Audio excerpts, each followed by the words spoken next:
The fluorescent lights hummed overhead, casting harsh shadows across the sterile hallway of Westfield Elementary School. Terrence Williams clutched his side. His small frame doubled over in pain as he approached the nurse's office. The 11-year-old's breathing came in short, desperate gasps, and beads of sweat dotted his dark forehead despite the cool October morning. Each step sent lightning bolts of agony through his chest. But he knew he had to reach the nurse. He had to get help before the crisis got worse. As Terrence rounded the corner, his vision blurred momentarily. The familiar ache in his bones had started during first-period math. Just a dull throb at first. But now, 20 minutes later, it felt like someone was squeezing his ribs with a giant fist. His mother had warned him about this. The sickle cell crisis could come on suddenly, without warning, and when it did, every moment counted. The nurse's office door stood just ahead, its frosted glass panel glowing with the promise of relief. Terrence could see the outline of movement inside. Nurse Patterson would know what to do. She would call his mother, give him the pain medication he needed, and maybe even let him lie down on the cot until the worst of it passed. His hand reached for the doorknob, trembling with both pain and hope. That's when Karen Hutchinson stepped into his path. The head of student discipline was a woman who commanded attention wherever she went. At 47, she carried herself with the rigid posture of someone who had never been told no, never been questioned, never been wrong. Her silver hair was pulled back into a severe bun that seemed to stretch her already sharp features into an expression of perpetual disapproval. Today, she wore a navy blue blazer that somehow managed to look both professional and military at the same time. "Where do you think you're going, young man?" Karen's voice cut through the air like a blade. Terrence looked up at her, his dark eyes wide with confusion and pain. I need to see the nurse. I'm sick." Karen's lips pressed into a thin line as she studied him. Her pale blue eyes seemed to catalog every detail, from his rumpled uniform shirt to the way he leaned against the wall for support. In her mind, she was already forming her assessment. Another student trying to skip class. Another attempt to manipulate the system. Another test of her authority. "You don't look sick to me," she said, crossing her arms over her chest. "You look like a boy who doesn't want to take his geography test." The words hit Terrence like a physical blow.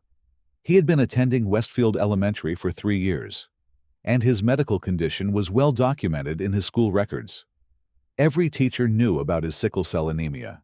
Every administrator had been briefed on the signs of a crisis.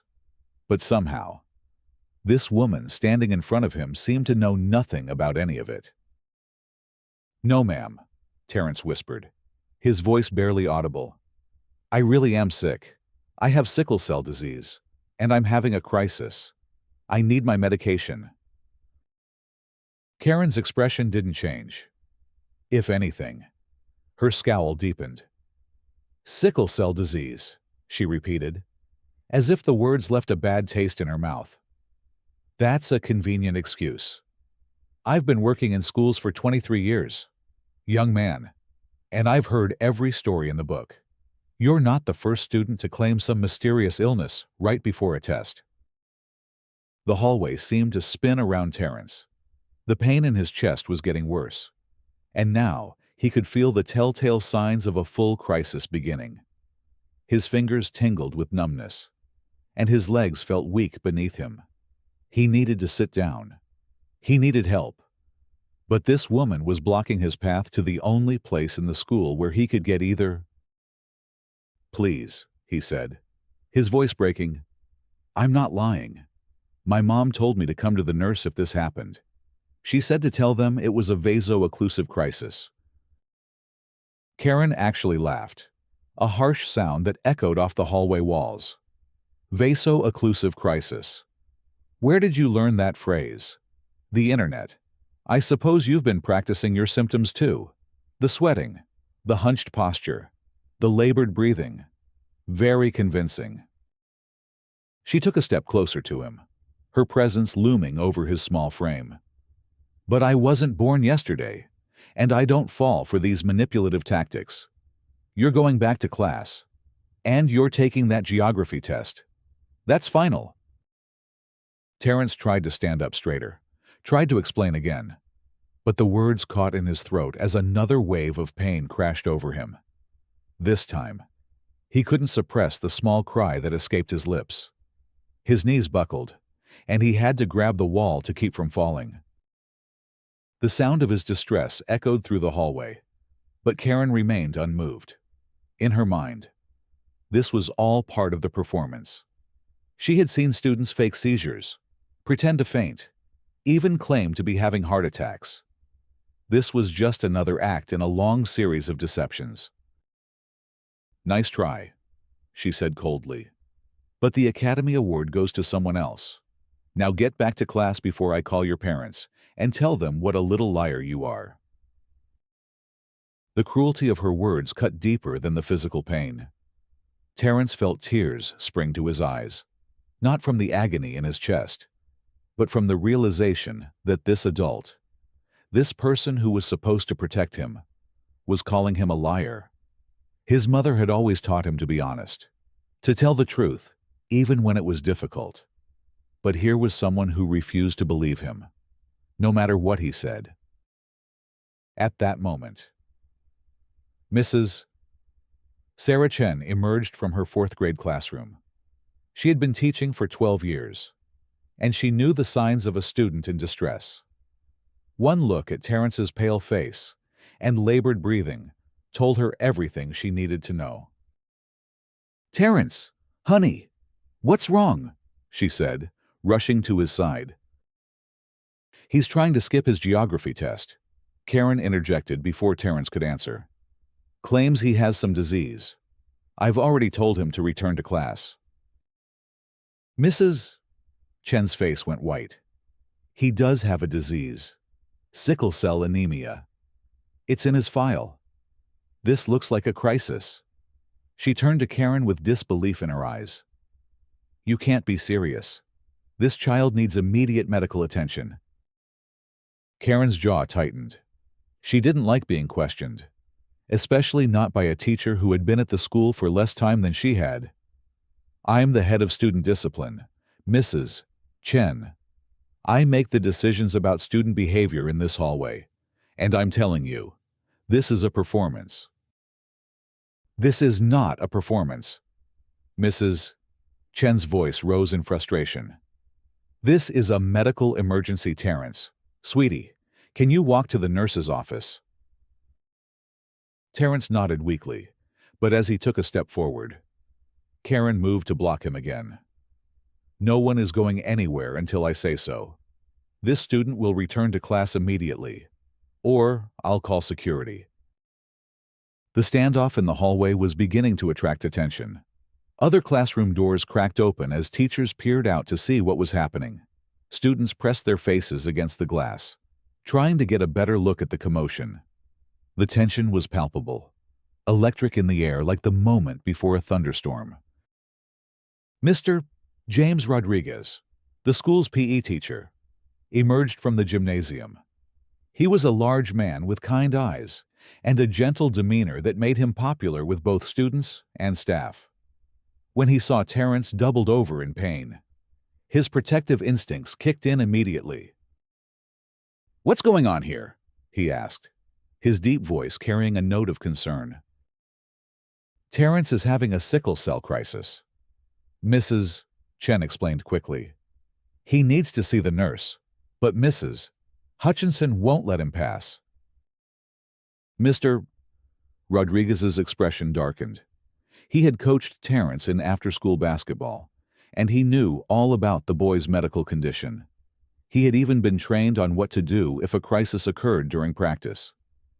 "Karen, you need to let this child through. This is serious." Karen whirled around to face him, her eyes blazing with indignation. "Don't you dare tell me how to do my job. Rodriguez, I've been handling student discipline since before you even set foot in this school.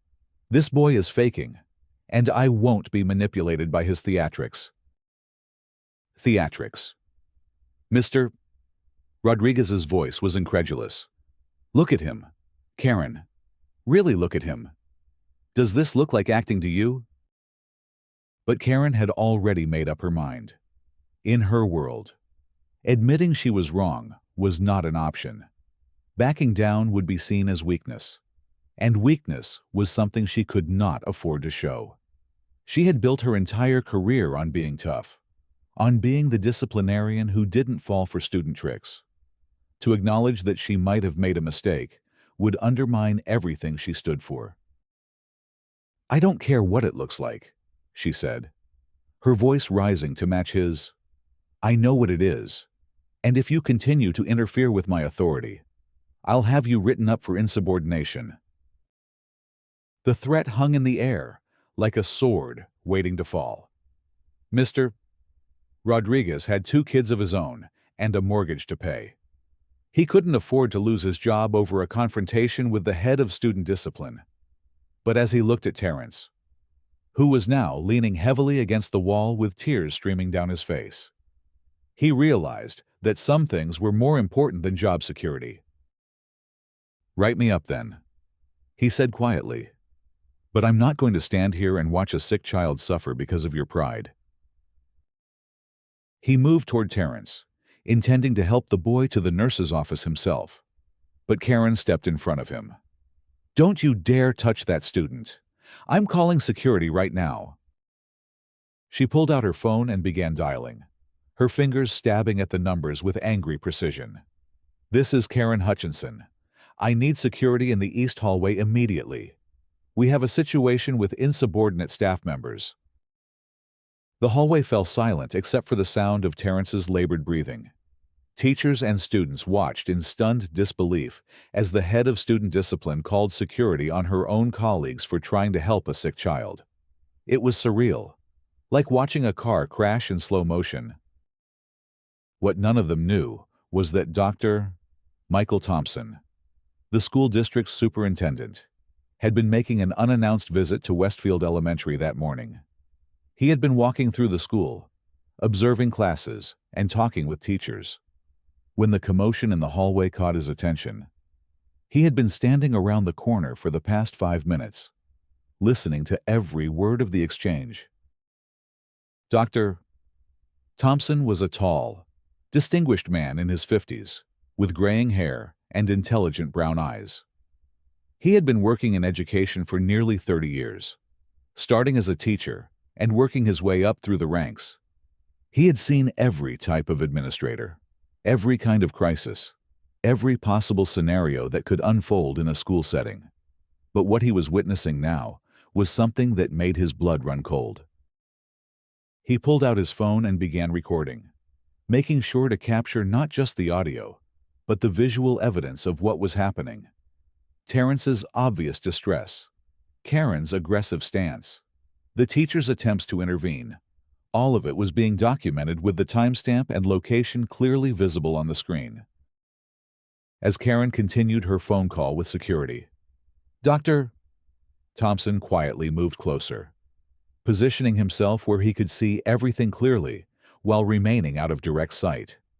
He wanted to intervene immediately, but he also knew that evidence was crucial. If this situation was as serious as it appeared, he would need documentation to support whatever actions he took. Security arrived within minutes. 2 uniformed officers who knew Karen well and had responded to her calls many times before. They approached the group with cautious professionalism, trying to assess the situation without taking sides. What seems to be the problem, Mrs. Hutchinson? The senior officer asked. Karen pointed dramatically at Mr. Rodriguez and Mrs. Chen. These 2 are interfering with my disciplinary action. This student, she gestured at Terrence, is trying to skip class by faking an illness, and when I told him to return to his classroom, they started arguing with me. The officer looked at Terrence, who was now sitting on the floor with his back against the wall. still clutching his chest. The child's distress was obvious to anyone with eyes to see. "Ma'am, this student does appear to be in significant discomfort," the officer said carefully. "Of course he does," Karen snapped. "He's a good actor, but I've been dealing with manipulative students for over 2 decades. I know a fake when I see one." "Mrs. Chen stepped forward, her voice shaking with emotion. "Officer, this child has sickle cell anemia. It's a documented medical condition. He's having a crisis and needs immediate medical attention. Please, just let us take him to the nurse." The officer looked between Karen and the teachers, clearly uncomfortable with the situation. He had been trained to deal with fights, intruders, and emergencies, but this was something entirely different. A sick child was being denied medical care by the very person who should have been protecting him. "Mrs.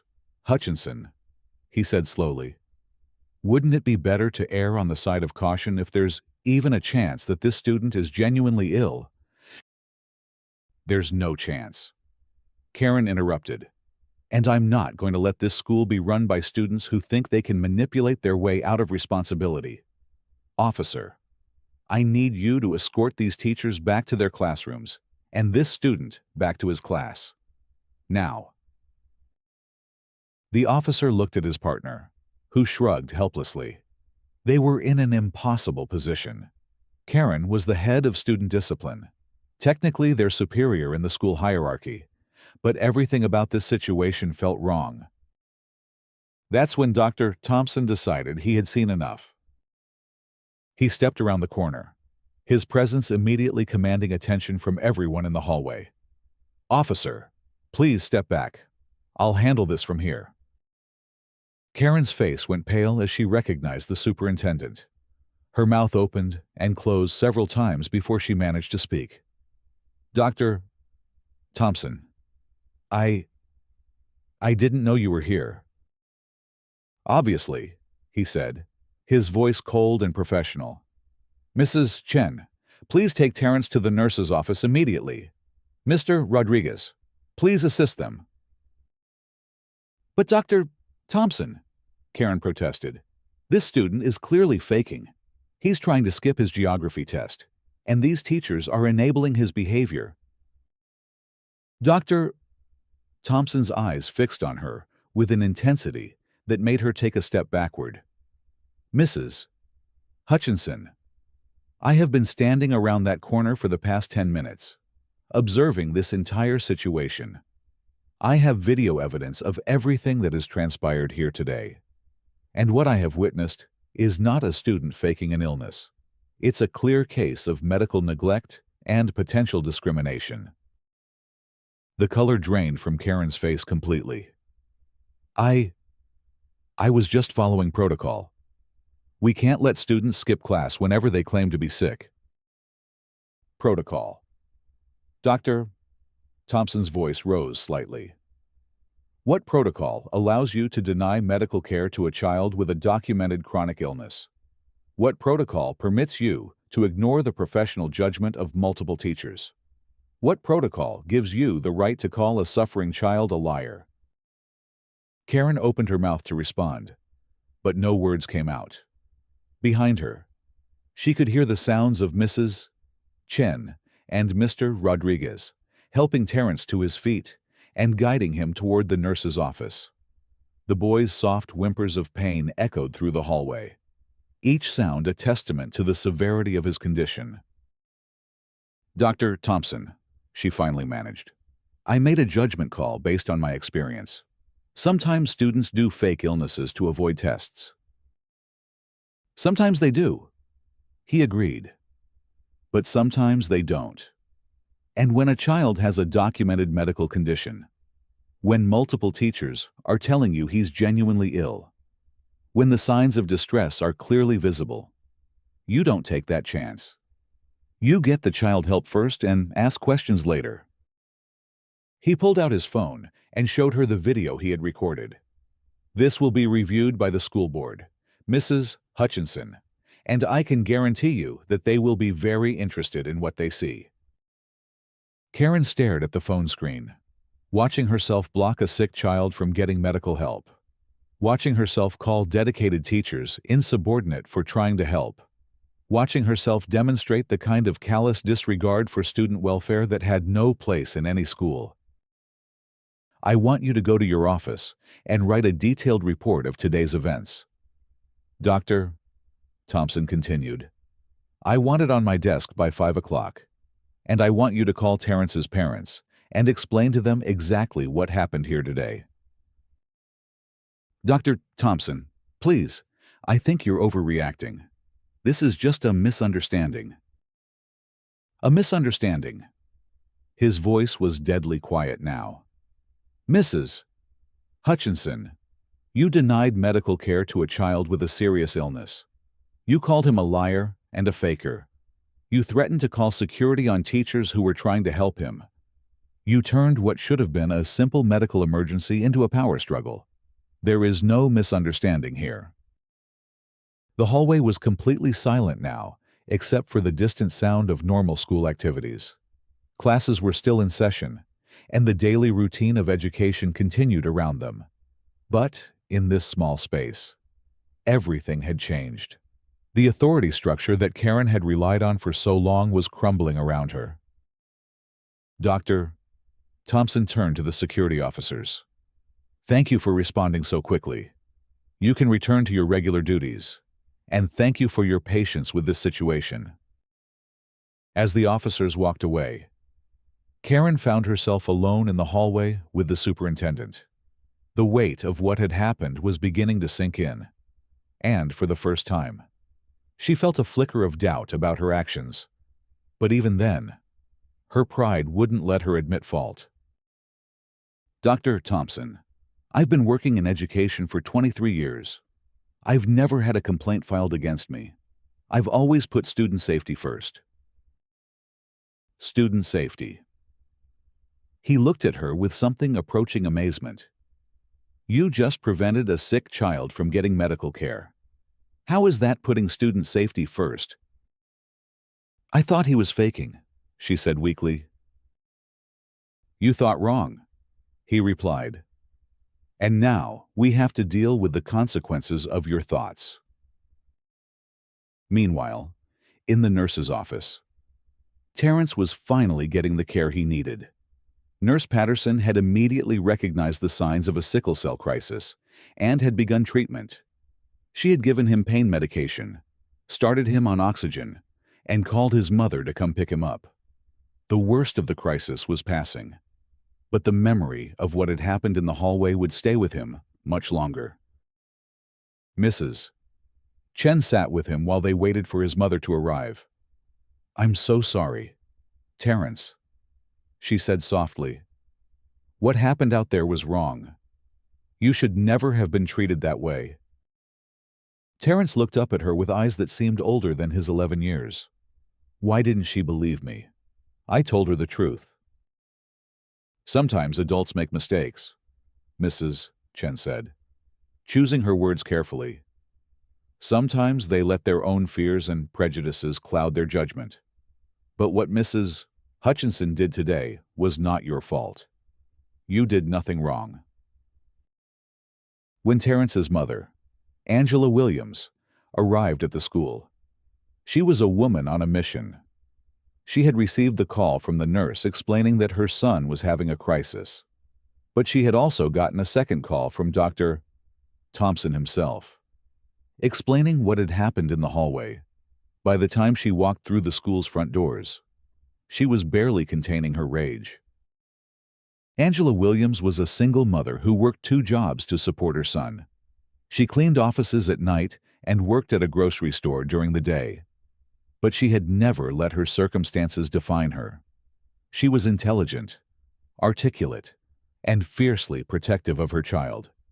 When she saw Terrence lying on the nurse's cot, still pale and weak from his crisis, something inside her snapped.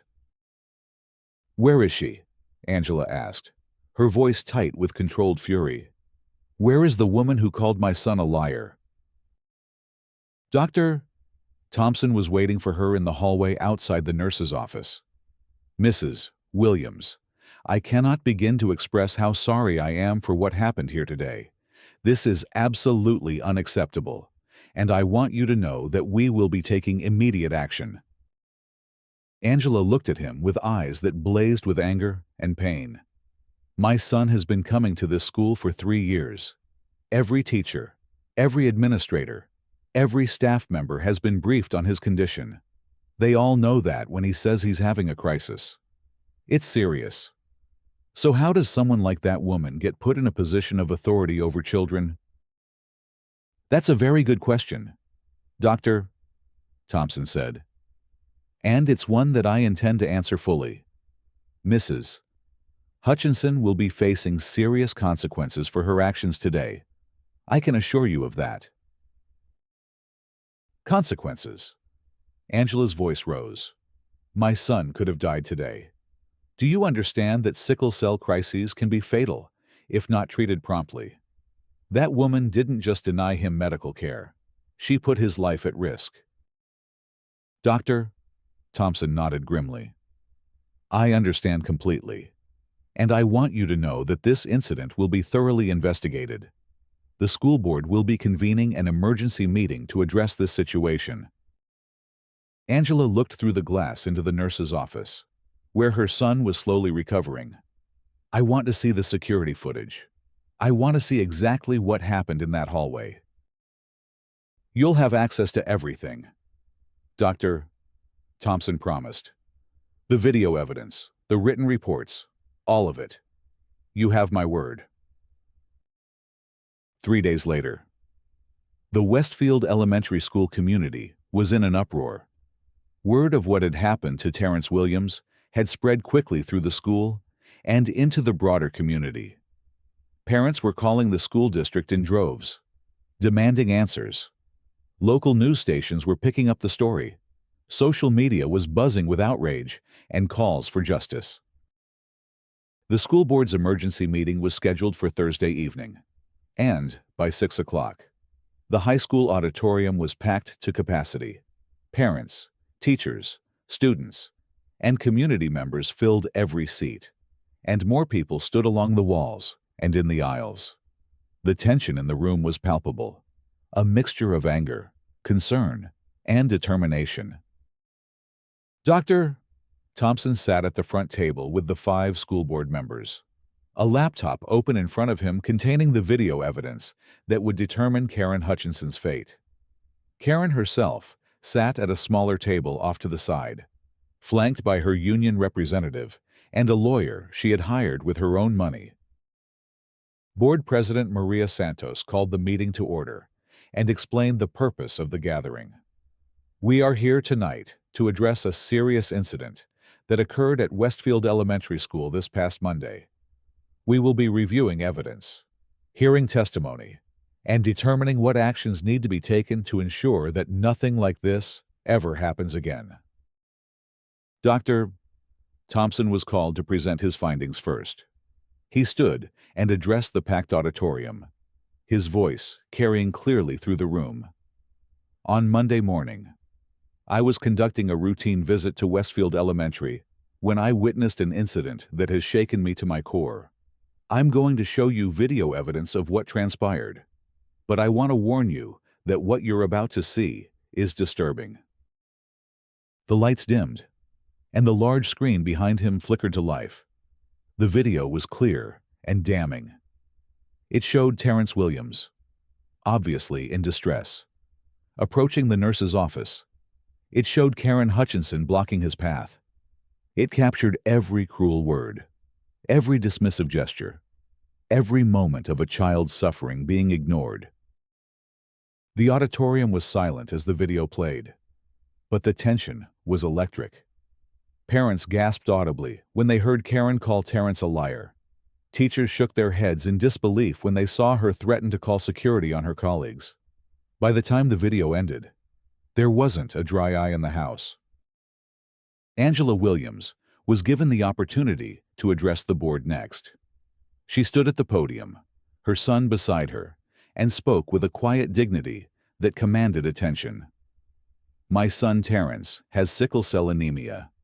It's a genetic condition that affects his red blood cells and causes extreme pain during crises. When he told that woman he was sick, he wasn't lying. He wasn't trying to skip a test. He was trying to get the medical help he needed to survive. She paused, her voice catching slightly. What happened to my son that day was not just a mistake. It was cruelty. It was discrimination. It was a failure of every system that's supposed to protect our children. And I want to know what you're going to do to make sure it never happens again. When it was Karen's turn to speak, she approached the podium with her head held high, but her confidence was clearly shaken. She had spent the past 3 days trying to craft a defense, but every argument she had prepared seemed to crumble in the face of the video evidence. I have dedicated my career to the safety and education of children, she began, her voice barely steady. Everything I did that day was based on my experience and judgment. I have seen students fake illnesses hundreds of times, and I believed that was what was happening here. A wave of murmurs rippled through the audience, but Karen pressed on. I understand that I made an error in judgment. I should have allowed the student to see the nurse, but I want everyone to understand that my actions were not motivated by malice or discrimination. They were motivated by a desire to maintain order and discipline in our school. Board member Dr. Patricia Williams, no relation to Angela, leaned forward. Mrs. Hutchinson, did you review this student's medical records before making your decision? No, I didn't have time to check his records. Did you consult with the school nurse before denying him access to medical care? No, I made the decision based on what I observed. And what you observed was a child in obvious distress, being vouched for by multiple teachers, all of whom were telling you he had a serious medical condition. Is that correct? Karen's lawyer touched her arm, silently advising her to be careful with her answer. I observed what I believed to be a performance designed to avoid academic responsibility. Dr. Williams shook her head. Mrs. Hutchinson, I've reviewed your personnel file. You've been working in this district for 15 years. You've attended sensitivity training, diversity workshops, and medical emergency protocols. You've been briefed on the needs of students with chronic illnesses. How do you explain your actions in light of this training? For the first time, Karen seemed to falter. I don't know. I thought I was doing the right thing. The board deliberated for less than an hour. When they returned to the auditorium, Board President Santos announced their decision with grave solemnity. After careful consideration of all evidence and testimony, the Westfield School Board has voted unanimously to terminate Karen Hutchinson's employment with immediate effect. We have also voted to refer this matter to the District Attorney's Office for potential criminal charges. The auditorium erupted in applause, but Santos raised her hand for silence. Furthermore, we will be implementing new policies to ensure that students with chronic medical conditions receive the care and protection they deserve. We will be providing additional training for all staff members on recognizing medical emergencies and responding appropriately. As the crowd began to disperse, Angela Williams found herself surrounded by well-wishers and supporters. But her attention was focused on her son, who had been quietly observing the proceedings from his seat beside her. "How do you feel, baby?" she asked him softly. Terrence looked up at her with those same wise eyes that had seen too much for his age. "I feel like people finally believe me," he said simply. 2 months later, significant changes had been implemented throughout the school district. New protocols were in place for students with chronic illnesses. Staff training had been enhanced to include implicit bias awareness and medical emergency response. A student advocate position had been created to ensure that situations like Terrence's would never happen again. Karen Hutchinson had been charged with child endangerment and was awaiting trial. Her teaching license had been suspended pending the outcome of the criminal case. The incident had become a cautionary tale throughout the state, a reminder of what could happen when authority was exercised without compassion or wisdom. But perhaps the most significant change was in the culture of the school itself. Teachers felt empowered to advocate for their students without fear of retaliation. Students felt safer knowing that their voices would be heard and believed. And parents felt confident that their children's welfare was truly the top priority. Dr. Thompson had been profoundly affected by the incident. It had forced him to examine his own assumptions about power, authority, and the systems that were supposed to protect children. He had implemented regular surprise visits to schools, not to catch people doing wrong, but to ensure that the right things were being done. The story of what happened in that hallway had spread far beyond the borders of Westfield. It had become a teaching tool in education schools, a case study in administrative programs, and a rallying cry for advocates of student rights. But at its heart, it remained the story of a young boy who needed help, and the adults who either failed him or fought for him. As Terrence Williams walked through the halls of Westfield Elementary now, he carried himself with a quiet confidence that hadn't been there before. He had learned that his voice mattered, that his truth was valid, and that there were people who would fight for him when he couldn't fight for himself. The pain of his sickle cell disease hadn't gone away, but the pain of being disbelieved, of being called a liar by someone in authority, had been healed by the justice that followed. The superintendent's watch had made all the difference. But more than that, it was the community's willingness to act on what they had witnessed that had created lasting change. In the end, that may have been the most important lesson of all, that justice doesn't happen automatically, but only when good people refuse to look the other way. The fluorescent lights still hummed in the hallways of Westfield Elementary, but now they illuminated a different kind of place. A place where children were believed, where teachers were empowered, and where the adults in charge understood that their most important job was not to maintain order, but to protect and nurture the young lives in their care. It was a place where a superintendent's watch had transformed not just one incident, but an entire culture of learning and growth.